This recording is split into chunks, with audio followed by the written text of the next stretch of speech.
Dentist దగ్గరకు వచ్చే ముందు పేషెంట్స్ చేసుకునే ప్రీ అజంప్షన్స్ గురించి మాట్లాడుకుందాం. ఫస్ట్ థింగ్ వచ్చేసి డెంటిస్ట్ దగ్గరికి వెళ్తే నా ఓరల్ హైజీన్ని జడ్జ్ చేస్తారేమో, టీత్ కలర్ని జడ్జ్ చేస్తారేమో అనే కాన్షియస్నెస్ తోటి రాకుండా ఉండిపోతారు. సెకండ్ థింగ్ వచ్చేసి చిన్న ప్రాబ్లంకి ఎంత కాస్ట్ అవుద్దో, డెంటల్ ట్రీట్మెంట్స్ చాలా కాస్ట్లీ ఉంటాయి అని ఆగిపోతారు. లేదా మూడోది వచ్చేసి చిన్న క్యావిటీయే కదా, లేదా చిన్న ప్రాబ్లమే కదా అని గూగుల్లో, చాట్ జీపీటీస్లో చూసి టెంపరీ సొల్యూషన్స్ చూసుకుంటూ ఉంటారు. కానీ ఎప్పుడూ ఒక డెంటిస్ట్ పేషెంట్ని జడ్జ్ చేయరు. వాళ్ళు జస్ట్ మిమ్మల్ని ఎడ్యుకేట్ చేయడానికి, అవేర్నెస్ తెప్పించడానికి ట్రై చేస్తారు.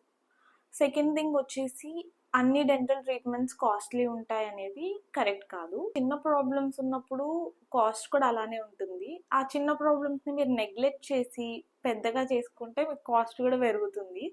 ఇంకొకటి, గూగుల్లో, చాట్ జీపీటీలో చూసే సొల్యూషన్స్ తోని లేదా టిప్స్ తోని అప్పటి వరకు పెయిన్ తగ్గచ్చు, లేదా సమ్ టైమ్ ఎలివేట్ కూడా అవ్వచ్చు. ఎప్పుడైనా క్లినికల్గా అండ్ రేడియోగ్రాఫికల్గా చూసాకే ఒక డెంటిస్ట్ ట్రీట్మెంట్ చెప్పగలుగుతారు. ఫొటోస్తో, మీ క్వశ్చన్స్తో ట్రీట్మెంట్ని అయితే డిసైడ్ చేయలేము. So dentistry is not costly. Your negligence is costing you more. Please get your regular dental checkup done without any pre-assumptions. Thank you.